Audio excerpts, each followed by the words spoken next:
I'm Dr. Ida Fidzilla. Most of you do not know me at all, but I am an anthropology professor, and I'm helping Dr. Phillips out today by introducing our esteemed speaker. So before I call him up here, I would like to read a few facts about him to you. Dean Weil is a Phi Beta Kappa graduate of the College of William and Mary and the University of Virginia. Prior to becoming Dean of the university's Honors College in 2008, Dean Weil served as the chair of the Department of Political Science at MTSU and also as chair of the Social Science Department at McNeese State University. Dr. Weil has authored and co-authored 19 books, edited and co-edited 14 books, contributed essays to 39 other books, and written numerous articles and reviews. His book, entitled American Immigration and Citizenship, A Documentary History, is scheduled for publication on September 2nd. Dr. Weil is the recipient of numerous awards, including MTSU's Outstanding Career Achievement Award for 2010 to 2011, and gave a wonderful speech, by the way, I was there, and the Congressman Neil Smith Award for his contributions to legal education, which he received in 2000. So please welcome Dean Weil.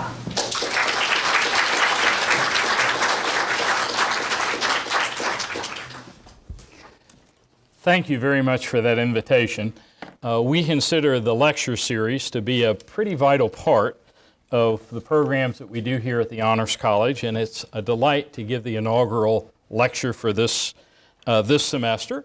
I'm also pleased to note that we have the library dean and her associate here, as well as some other friends, including my wife. So we're grateful for them. Let me begin with a commercial.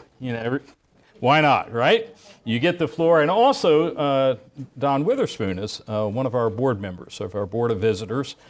You may or may not know it, but we have a group of about 20 individuals who meet once a year and sort of check in on us and help us and give money. And so when we talk about scholarships and those kind of things, it's usually because of the generosity of people like Don and Hannah and others. So to the advertisement, classes will soon be registering for classes next semester.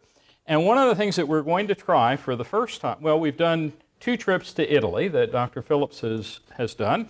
And we decided this year we might try something different. So we're going to have a trip next spring break. We'll have 4 or 5 classes before, and then we'll go for a whole week during spring break to sort of my haunting grounds in Virginia. We'll start in Lynchburg, go to Charlottesville, Richmond, Williamsburg, and then D.C. We have at least 5 presidents' houses to see, all kinds of national archives, all 3 branches of government and the like, and we will be taking registrations for this soon. It will not be free, but if we get enough people, we're looking for about 20, we think we can keep the costs at maybe about $1,200, and hopefully we'll have some scholarships available for people who want to do that. But today we're talking about immigration, and as you can tell, second advertisement, I do have a book coming out on this. Through no fault of my own, it's not coming out till later this week.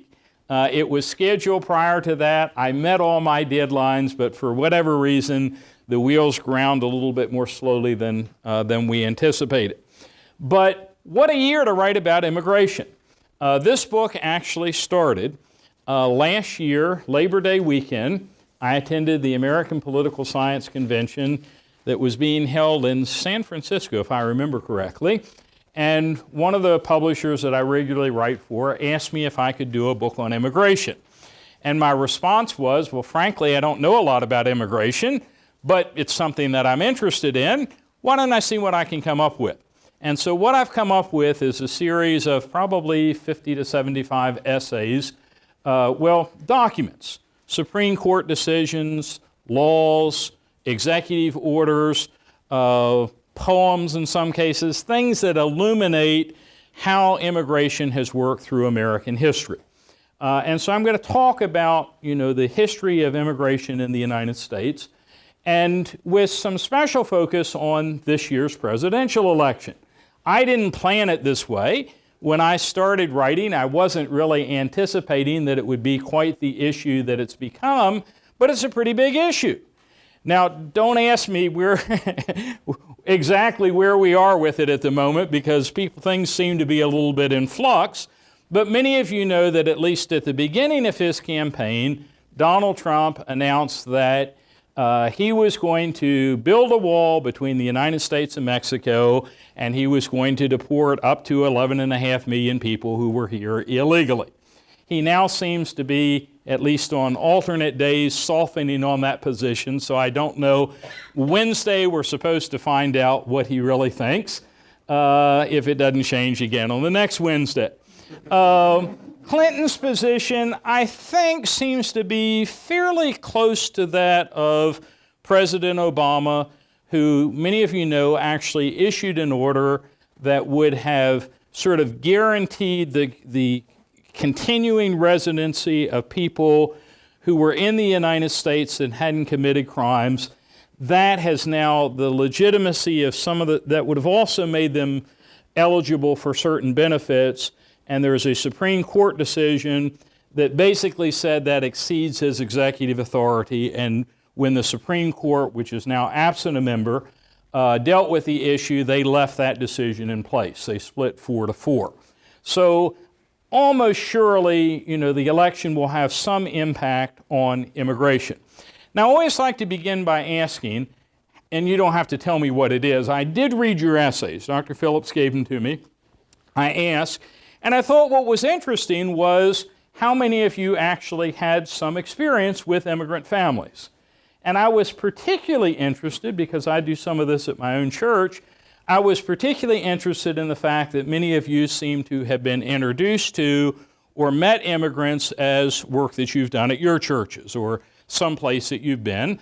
A lot of you, and some of you said, well, you really didn't have any direct experience till you got to MTSU, and there were a couple actually in this class, as I understand it, who are immigrants.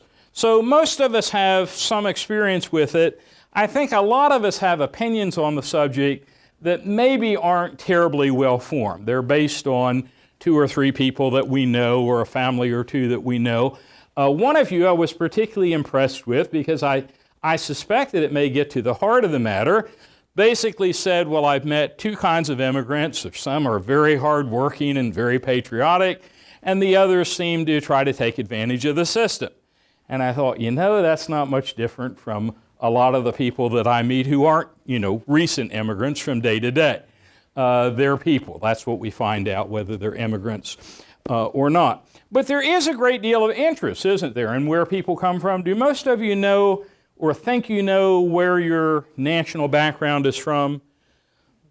Okay, one of the most interesting ads that I see on television is this advertisement for, you swab the inside of your cheek or something, and you send your DNA in, and then they have the FBI check on you to make sure you're not a criminal. No, okay, presumably what then happens is they tell you, and you'll see these people who say, there's one in particular where the woman says, well, I never was sure exactly what I was, and I discovered I'm 30% Asian. And there's another who, thought he was from Italy, and it turns out he's from Eastern Europe. And there's another who says, I never realized that I had Native American heritage, but I do. The truth of it is, if you're in the United States, your folks came from somewhere. Now, if you're Native American, you might protest a little, but even there, you came over from the Bering Straits, or, came over in canoes from South Pacific or wherever. I mean, nobody originally started here. And so we're often called a nation of immigrants. I believe that's the title of a book that John Kennedy used. Sometimes we're referred to as a melting pot. And one of the fascinating things about studying immigration is sometimes things that I hear people say today are very similar to things that people said 100 years ago or 200 years ago. For example, I gave a speech to a great group of people about a week or 2 in a neighboring town, and several of them came up to me and they said, you know, we need to make an exception for people that come from Islamic countries. They're just different from the rest of us. And I had only so many battles that I could fight, so I didn't argue a whole lot with them. But it reminded me that 100 years ago, people were saying the same thing about Roman Catholics. They drink more than we do. They have different philosophy of life. They're, especially those from Southern Europe, they're not quite as light-skinned as we are. And 100 years before that, we had to decide as a country, would we accept Jews into the United States? And George Washington is among those who wrote a wonderful letter to a congregation in Rhode Island, if I remember correctly, where he basically said, you know, in the United States, everyone has the right to sit under their own grapevine, you know, and do their thing. We accept everyone. So there are a lot of issues that are new, but there are also a lot of issues that are very similar to the others. Now, I thought I might start by talking a little bit about Aristotle. Many of you read the Politics? Okay, well, understand I'm a political scientist. One of my dissertation advisors did her, dissertation advisors did her dissertation on the Politics, and if I remember, I had a whole course on book 3 of the Politics, which is about 30 pages. But in any event, if you go back to Greek foundations of political thought, you will find that a lot of these centered on citizenship. There was a great deal of discussion of what was a citizen as opposed to a non-citizen. And, you know, we talk about how open and how democratic the Greek city-states were. If you ever go there, if you go to Greece, you'll find out that there were hundreds of thousands of people who were slaves.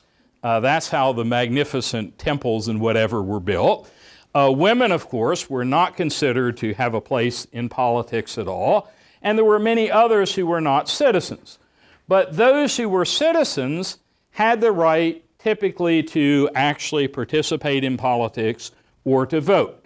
And they tend to be sort of, you know, who's a citizen as opposed to who isn't. Probably the most precious right is the right of exercising the franchise, running for political office. So there's a long history of discussion of what is it that makes a citizen. Now, in the United States, what we're going to find is that there are actually sort of two traditions. The British tradition, which goes back to something known as Calvin's case, and there are some others. Under the British notion of citizenship, if you were born under the reign of a monarch, you were a citizen. So if you're born under George III, actually, the term they typically use is not citizen, but what? Anybody know? Subject. Okay, you are the subject of the crown. And it was basically thought that it was pretty much unalterable. You're born a subject, you remain a subject. Why? Because, you know, if it weren't for the peace and security that the monarch was providing, you might not have even survived your childhood. So you owe a kind of eternal debt to the realm under which you're born. And when people settled in the United States, they came here thinking that they were British subjects. At least those who came from Britain thought so, and that was probably close to a majority. And of course, what eventually happened is Americans said we ought to have the rights of British citizens, which include the notorious right of no taxation without representation.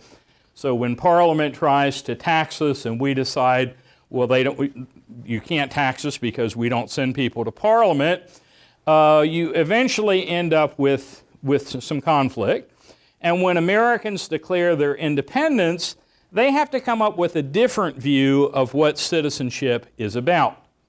So whereas Britain, it's based purely on where you're born, in the United States, it tends to be closer to the philosophy of John Locke, that many of you, if you've studied political science, are familiar with. One of the great liberal, small L, thinkers of modern time. And basically, he's the originator of the notion that government is based on consent. And when Thomas Jefferson and others wrote the Declaration of Independence, they followed this model of consent. Governments are created for the purposes of protecting certain natural rights, life, liberty, and the pursuit of happiness. If government fails to live up to its responsibility to guard these rights, the people have the right to throw off the government and institute a new government that will protect these rights. And presumably, when they declare their independence, those who declare independence become citizens of a new nation. Jefferson refers to two peoples. When one people decide that it comes time to sever the bands that have connected them to another, a decent respect to the opinions of mankind require that they declare the causes of this separation. That's almost verbatim from the Declaration of Independence. So we start with two different notions of sovereignty or of citizenship. Now, in citizenship, most of us, well, let me just say this. Is it right? Most of us value our citizenship. We may not think about it a lot, but if I were going abroad, maybe not in the middle of a riot, but if I were abroad in most contexts, I'd be proud to say I'm a citizen of the United States. And I would expect certain protections would follow me as a citizen, right? I would expect that if I were kidnapped or something happened to me, that if they could, my government would step in, try to protect me, try to do something on my behalf, right? So we value our citizenship. If you're familiar with the Christian New Testament, many of you know that Paul, one of the great apostles of the early church, Paul was a citizen of Rome, and just about any time he got thrown in prison or got in trouble, he let people know, hey, I'm entitled to certain special rights because I am a citizen of Rome. And if you follow the text, there are many times where one of the locals will say, well, you know, how did you do that? You know, did you buy citizenship? That was a very sacred right for them. Have any of you read, now I think this was an earlier generation. I don't think they have it in books anymore, but I wish they did. Have any of you read a story called The Man Without a Country? Okay, you ought to read that if you haven't. It's not a true story. It's a fictionalized story, basically of a person in early America who decides he's disgusted or something with some policy of his government, and he declares that he doesn't want to be a part of it anymore, so they stick him on a ship, and he's never allowed to come back to the shores of the United States. And finally, on his deathbed, he is permitted, or somebody breaks down and tells him all the glorious developments of the new nation that have happened as he has been basically an alien. So citizenship for most of us is very important, but we're not always quite sure what it's based on. So I want to read to you a selection from the Federalist Papers. This was a set of papers that was written to justify the U.S. Constitution, and this essay, number 2, was written by John Jay. And here's what he says. He says, with equal pleasure, I have often taken notice that Providence, God, has been pleased to give this one connected country to one united people, a people descended from the same ancestors, speaking the same language, professing the same religion.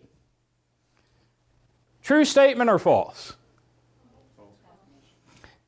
Largely false. I mean, there were a remarkable number in the United States who were white, English-speaking Protestants, but there were also a fair number of Catholics, there were Jews, there were a whole host of African Americans who did not come from this stock. There were Native Americans who were not included in citizenship. So he's giving a kind of largely sort of ethnic identification, isn't he? Citizens, American citizens, and we still hear this, right? Who's a citizen? Well, who looks like me, right? I'm a citizen. Particularly white males, a Protestant. That tends to be who we might think of first as citizens. But then he goes on, attached to the same principles of government. And maybe that gets us a little bit closer. We sort of assume that many Americans are at least committed to certain fundamental principles, particularly those that we talked about earlier in the Declaration of Independence. I've met Americans who disagree on exactly what the life, does the right to life include the unborn and certain things, but I've never found somebody who fundamentally disagrees that government should protect life, liberty, and the more elusive pursuit of happiness. So sometimes we think of, well, to be an American, it's not a matter of skin color, it's not a matter of origin, it's a matter of commitment to certain principles of democracy and equality. G.K. Chesterton, or C.K. Chesterton, some of you may know, he's a British writer, he made the following comment. He said, "America is the only nation in the world that is founded on a creed. That creed enunciates that all men are equal to their claims of justice, that governments exist to give them that justice, and their authority is for that reason just." Now, there's been a lot of discussion as to whether Chesterton is completely correct, but it puts a little bit different focus, doesn't it? You move away sort of from ethnicity to language and more to what are the fundamental principles that we have in common. You can see, by the way, a similar tension elsewhere. If you're familiar with the Hebrew Scriptures or with the Old Testament, you will often see a tension between admonitions to the Jews that they should not intermarry with the Canaanites or the people that are around them. And the fear was that if they did, they would adopt polytheism and they would stray from the one true God. But then you also find many passages in the Old Testament, which, by the way, were incorporated in early pilgrim laws in 1641 and thereafter in the United States, in which the Israelites were told, remember, be good to strangers. Why? Because you at one time were strangers in the land of Egypt. And just as you wanted somebody to look out after you when you were enslaved, you should be careful to look for the goodwill of those who are living among you. Now, one of the great beauties of the United States, Canada, and Australia, and I went through a whole speech and said this without qualifying, so I'm going to begin with a qualification, and it's a big one. They weren't as uninhabited as we pretended they were. Before we got here, there were Native Americans, and that was true of all of these continents. But one of the greatest tragedies of modern life, do you know that we now have more refugees in the world than at any time since the end of World War II? There are more people who are displaced by war, rumors of war, than we've had for a long time. And yet the great tragedy is there's really not an open continent that wants and needs them. At least there's probably not as great a one as there is a desire of people to immigrate. And so we have this situation where, we have the possibility of giving people refuge and asylum. We have notions of justice and fairness which say, if somebody is fleeing particularly persecution or war, if that were us, we would want somebody to take us in, right? And so we have that on one side, and then we got to balance that against fears that we have on the other. And sometimes it's fear of terrorism. Sometimes it's fear simply that we don't have enough resources to take everybody who is in need. And that's really not a new phenomenon in American history. Now, let's talk about citizenship a little bit because I want to tie the two together. So there are two ways you can become a citizen.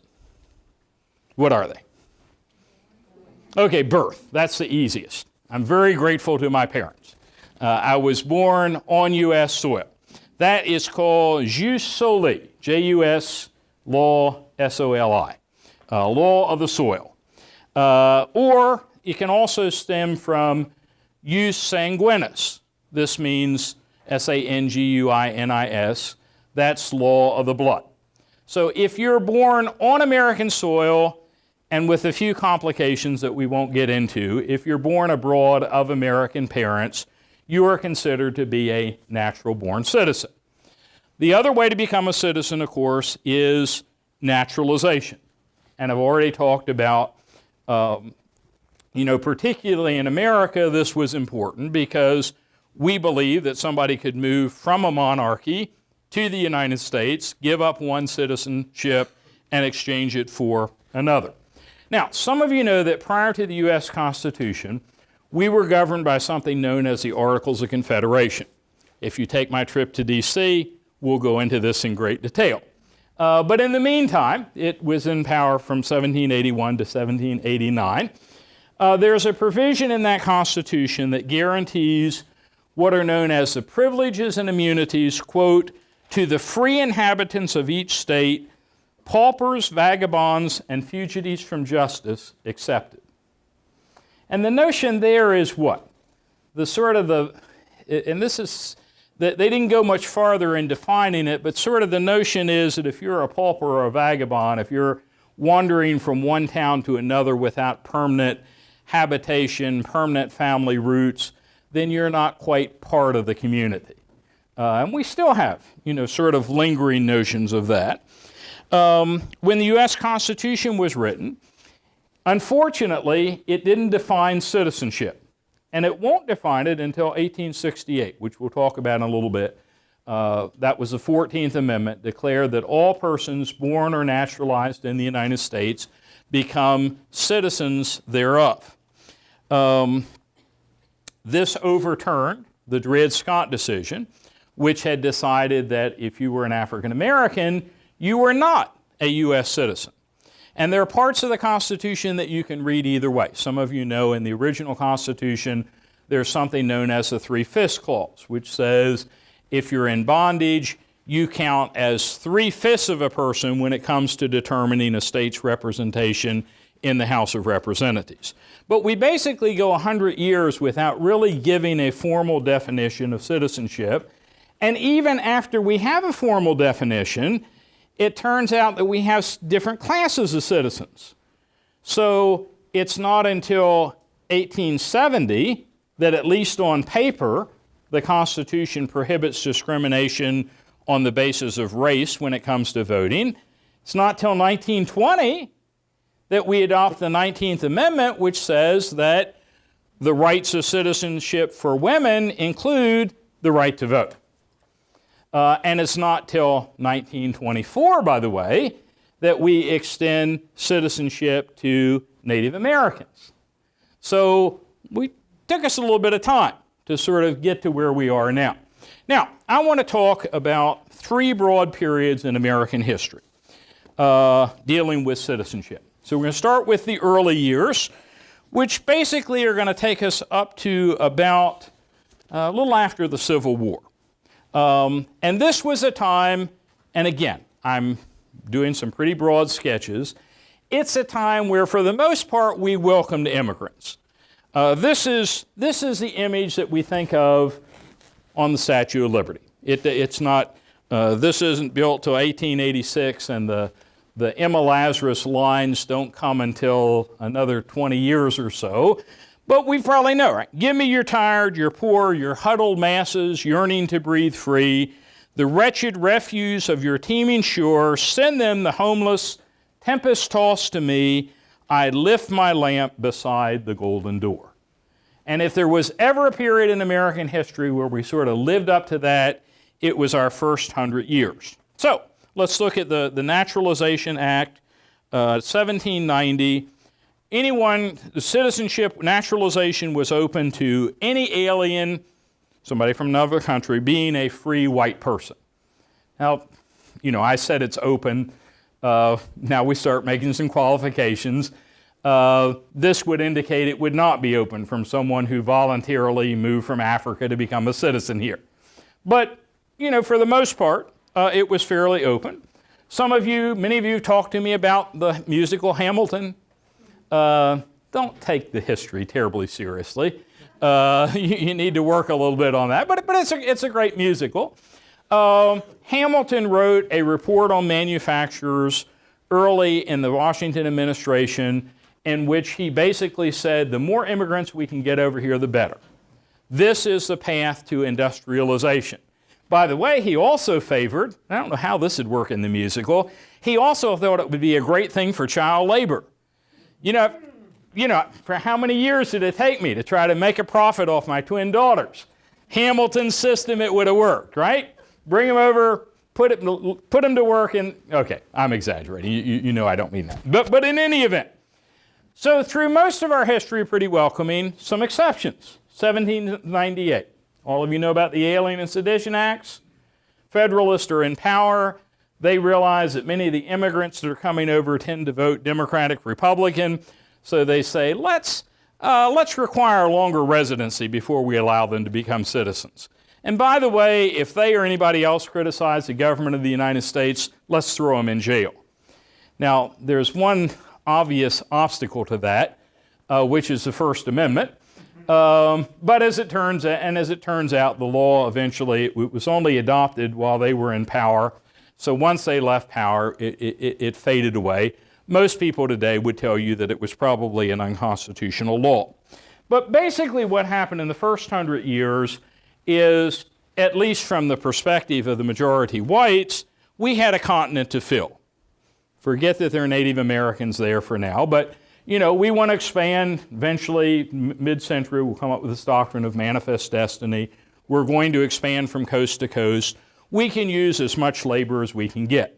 And so through most of this time period, we're very open to immigration. And indeed, even during the Civil War, we adopt something known as the Homestead Act, which basically tells people from overseas, if you come here, move to the American West, work your farm for a number of years, it's yours at a very low price.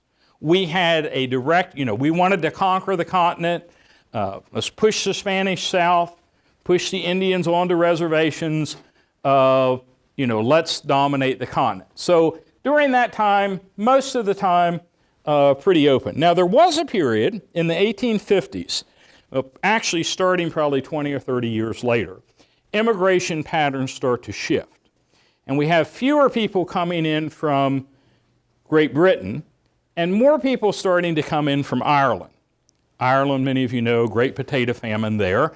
And these are later joined by immigrants from Southern Europe, particularly from Italy, Eastern Europe, and the like. And these people were a little bit different.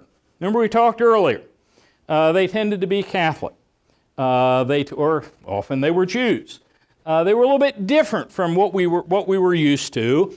And there was actually a political party, not unlike, I would say, some of the movement that we've had for Trump this year, known as the KnowNothing Party. So it actually had a more formal name, but most people like Know-Nothings because you'd say, well, what did you guys do at the meeting? And they say, Colonel Clink, I know nothing.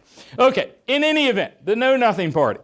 They adopted a platform, got quite a bit of votes in 1856, I believe it is, that election.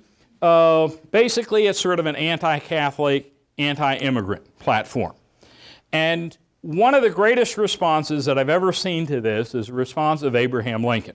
So he is asked in 1855, well, what do you think about this Know-Nothing Party? And here's what he said. He said, I am not a know-nothing, that is certain. How could I be? How could anyone who abhors the oppression of Negroes, and this was not a derogatory term at that time, be in favor of degrading classes of white people? Our progress in degeneracy appears to me pretty rapid. As a nation, we began by declaring that all men are created equal.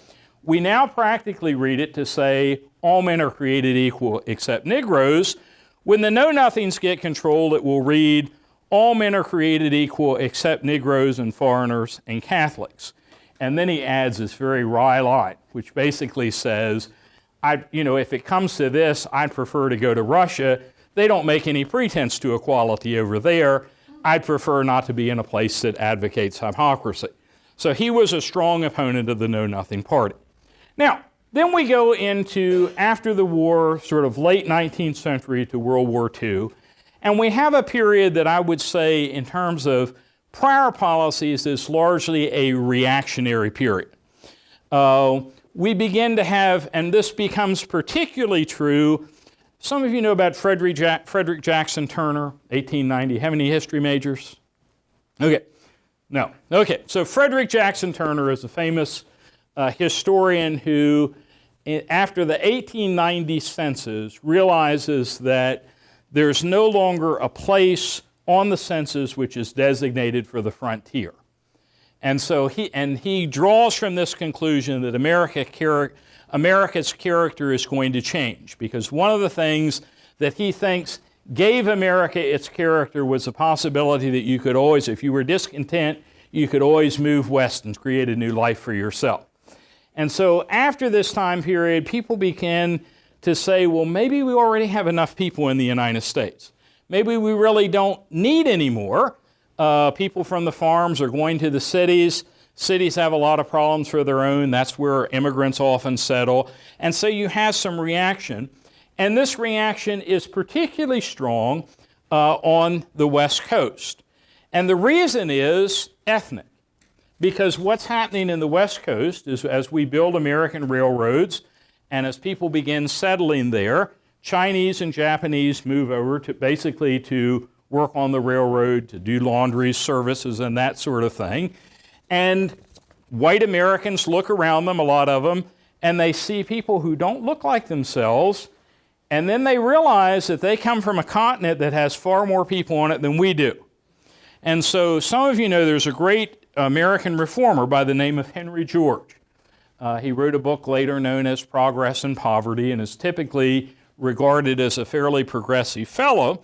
But one of the things I have in my book is an essay that he wrote in 1869, and it says, it's a book called The Chinese in California, and you could almost take his essay and put it in a modern paper, and instead of putting the names of Chinese or Japanese, put some modern ethnic groups in there, and it would be very similar. What he tells us is there are hundreds of millions of these Chinese, and they come here and they live 15 to 20 in a house. They wear the same clothes every day. All they need is a little bit of rice, and they're willing to work very long hours. And they're coming here, taking away our jobs, and if we're not careful, you're not going to see anything but fellow Chinese. And then there were also questions, most of that they're heathen. Can they adapt to American life? Will they accept American principles? And so during this period, you find a number of laws. There's a law known as the Page Act in 1875, which seeks to exclude lewd and immoral women. Well, it turns out initially when the Chinese and Japanese came over, only the men came over. They came over and did work, and they sent money back, not unlike some immigrants that we have in the United States today. But as the men were here for a while, it wasn't unusual that they would start bringing families with them. And the assumption of many people was, well, why would you be bringing people over here unless it was for lewd and immoral purposes? So we have the Page Act. And then there, 1882, there's a Chinese exclusion law.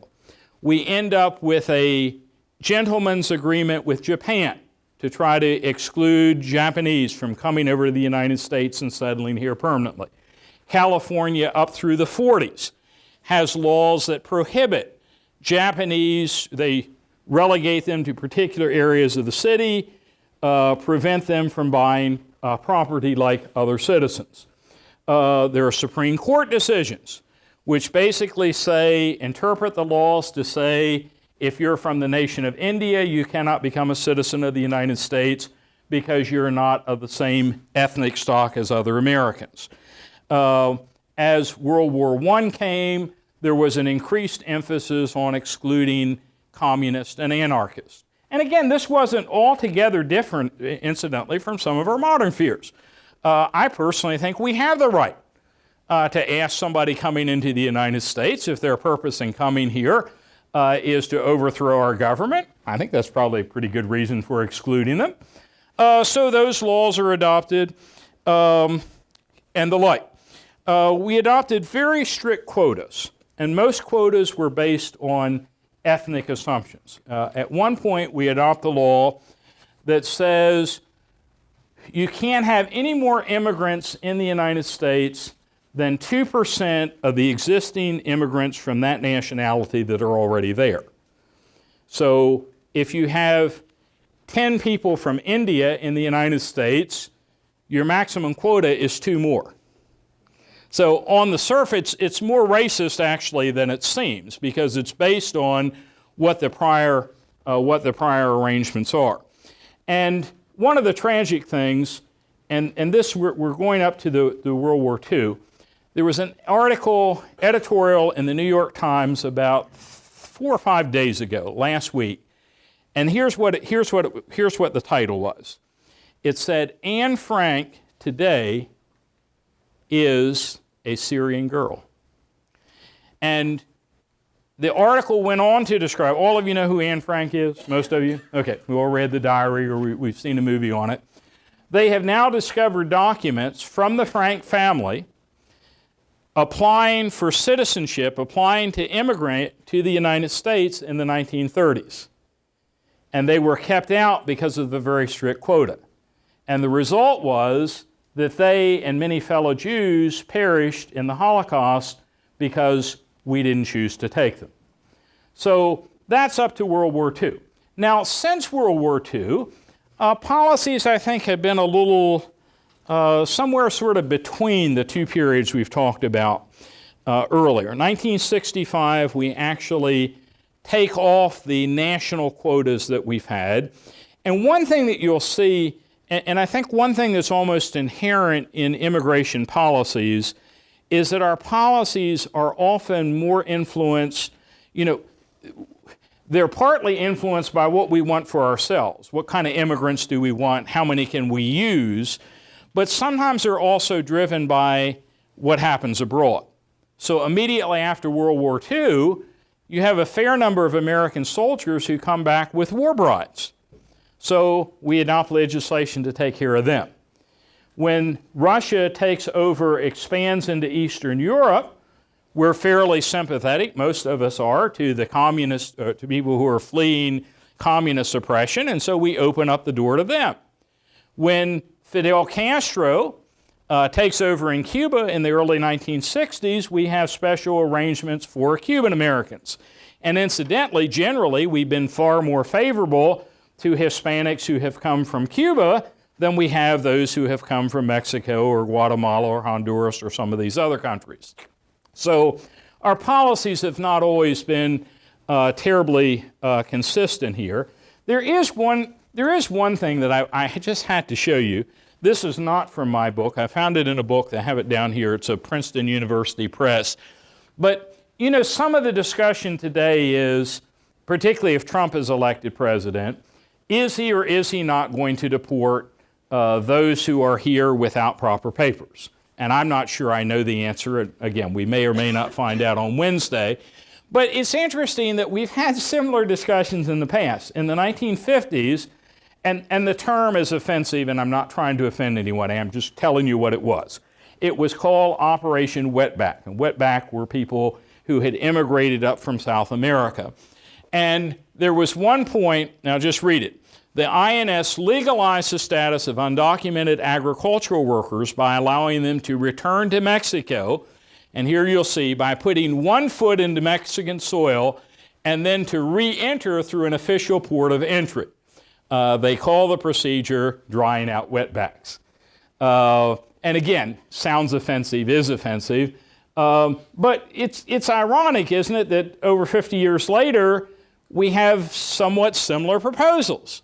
What do we do with people in the United States? And of course, part of what's happened is sometimes our formal policies have really varied from what we want. So we'll have a formal policy that says, well, we only have X number of immigrants that we're going to allow, but we know that we actually need hundreds of thousands of more, particularly to do migrant, seasonal labor. And so they come over and we sort of turn our eye there, and then you get sort of this reaction, and it's like, well, maybe we need to send them back, even if it's only sort of symbolically. So I want to save at least 5 minutes here for questions. So let me close with 2 observations. And the first is, I think it's pretty clear. We wouldn't be what we are today were it not for immigrants. You are all descended from immigrants, every one of us, me included. And the second is, and maybe it's because I'm just sort of a more optimistic guy, I don't know, but when people tell me how bad immigration is, I always try to ask them this question, and it's this. Would you rather be in a country where more people were trying to leave, particularly because there was a war, or a famine, or political oppression, or lack of religious freedom? Would you rather be in that kind of country, or would you rather be in a country where there are more people that want to get in than we sometimes seem willing to allow in? Maybe that'll give you a different perspective. Okay, what questions do we have? Yes? Regarding the issue of Syrian refugees, it seems apparent that, just practically speaking, there's only a certain number of people that we can let into the country each year. And sure. What do you propose as policy? Just and I know what that question entails, but just considering the volume of people trying to leave Africa and the Middle East for the Western world. Well, I mean, again, if we want to talk about another, the first blessing of one blessing of the United States was, we did have, again, Native Americans accepted, and I do understand their pain. But we had a continent that was open that could take a lot of people. The other advantage that we have, frankly, right now over the Western European nations is we do have an ocean between us. And in early American history, a lot of people say that American foreign policy was initially, the reason we were able to thrive as well as we did in our first 100 years was that every time, a Napoleon or somebody was born in Europe, they couldn't march across the ocean into our territory as well. And so we actually, the one thing that particularly worries me about some of Trump's nostrums, and not everybody will agree with me, and they don't have to. To me, we are blessed right now in that most immigrants who come to the United States over our borders, and I know there are probably exceptions, but most who come over here from borders, they're coming here for economic reasons. They're coming because maybe of gang violence in their country. They may be coming from drug wars. But we don't have a lot of people that are coming over our borders fleeing Syria or fleeing Libya or whatever. And they're not, I think the worst thing we could do would be to begin radicalizing people who are in the United States from our south and lumping them in the same category as we're lumping many of these others. Now, and I don't know, I do not have a policy on Syria. That's why I'm not running for president. But I do think, I think it is irrational to assume that a 4-year-old Syrian girl who is an orphan, that we really need to worry about her coming over here and blowing us up. Are there people from Syria that I would not want here? Absolutely. But that's the same for, it's not because it's Syria. There are just people in the world who do not favor democratic ideals, do not believe in our notions of equality, and there are many others who do. My understanding, I think a lot of the criticism by people who opposed to citizenship is they don't realize how difficult the process is, and apparently it's particularly difficult right now if you're coming from Syria. I don't know anybody who has come from the Syrian conflict, and maybe some of you know, who have set off a bomb in the United States. Maybe it's happened, but I don't. At this point, it doesn't seem to be a major problem. That doesn't mean we shouldn't guard against it, but I don't have a policy on it, okay? Anybody else? John? Yes. Do you have a moment for an unsolicited testimonial? Absolutely. This is Don Witherspoon, by the way, who's on our board of visitors. I just wanted to let you all know that I've been married to an immigrant for 52 years, and it's worked out very well for us. My wife is a Czech national. She was born in the Philippines. Her father was killed helping the Americans in World War II. But the story I wanted to tell you is, and something I think, are any of you in the education program where you may eventually become teachers? A couple, maybe? I was student teaching while I was at MTSU when John F. Kennedy was assassinated. My supervising teacher, on hearing this, said what we should do is round up all the foreigners and put them on a boat and sink them in the middle of the ocean. My response was, Mrs. So-and-so, I'm engaged to one of those foreigners. Is she going to be on that boat? I didn't get a very good grade. Think about that and think about the impact you will have on your students. Thank you, Jim. And if you ever have the pleasure of going to their house, Hannah, you have some stories about your father, right? Some of the things that, medals and whatever that he got, and it really is, it's so easy, to pick out. You're always going to find an immigrant somewhere who's committed a crime or done something wrong. If you have any group of people, you're going to be able to do that. But we wouldn't be what we are today were it not for the large number of immigrants that we've had. Okay, I think we got time for one more if anybody has a question. I may have tried to squeeze in too much. I don't know. I get excited when I start talking. So. Any others? Yes, Dr. Allen. Have the debates around immigrants in each of the 3 periods that you talk about, has there always been some sort of debate about displacement or fear or what we would lose? You talk about the expansion coast to coast, which would have been a gain for us. Right. We need people. But has there always been this kind of debate that we're experiencing right now in terms of fear and loss? Well, less in the early period just because we had so much space. But again, part of that period, that period embraces both the sedition, the Alien Acts of 1798 on through the, 1820s forward, a lot of anti-Irish, anti-Catholic, anti-Italian kind of sentiment. So yeah, I think it. The names change, but much of the controversy does in fact remain the same. Many of the concerns. Okay, well, you've been a great attentive audience. I appreciate it.